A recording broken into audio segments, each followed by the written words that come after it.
Today we're going to talk about a CAT snowblower operation using CAT skid steer controls. First off, after the machine is running, you will go up here to the right side, 4 switches back, and engage the continuous flow switch.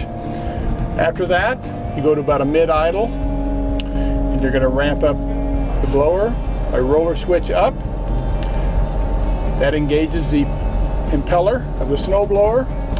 And the only other functions you're going to need to do is your chute and your deflector plate. The chute is operated on the left joystick. The top and the bottom, number 5 and 6 button, operates that. And for your deflector sheave on top, you're going to want to have your rabbit switch down in the down position using your number 7 trigger switch.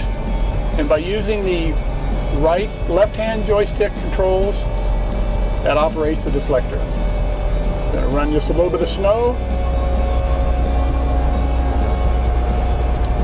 Full idle.